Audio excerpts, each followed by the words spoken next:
सप्तकोशी ब्यारेजमा छ हामी। सप्तकोशी नदी यो मैले खिचिरहेको दृश्य चाहिँ भारततर्फको कतिखेर गएपछि भारत प्रवेश गर्छ।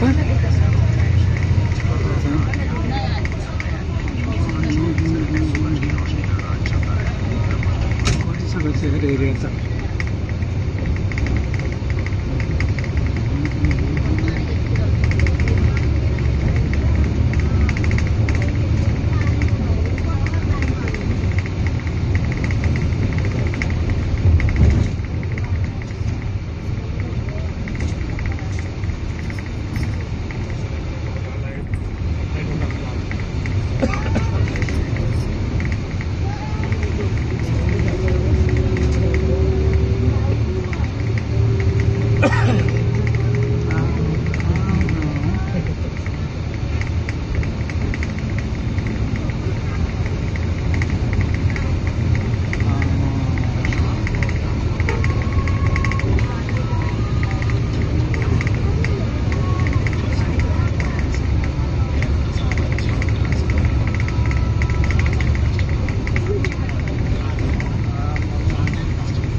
प्रदेश नम्बर 1 प्रवेश भयो। सुनसरी जिल्ला धरान उपमहानगरपालिका र इटहरी उपमहानगरपालिका दुईटा उपमहानगरपालिका छ यसमा।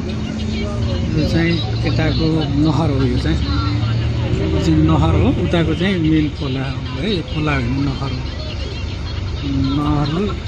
2064-65 सालतिर यसले धार परिवर्तन गरी यतातिर भागमा आएको थियो। यो भाग चाहिँ डुबाउनु परेको थियो। यता देखिने भएको अहिले सूर्यको किरणले गर्दा त्यति राम्रोसँग देखिँदैन। यो भागमा चाहिँ धार परिवर्तन गरी आएको थियो है। हस्, धन्यवाद।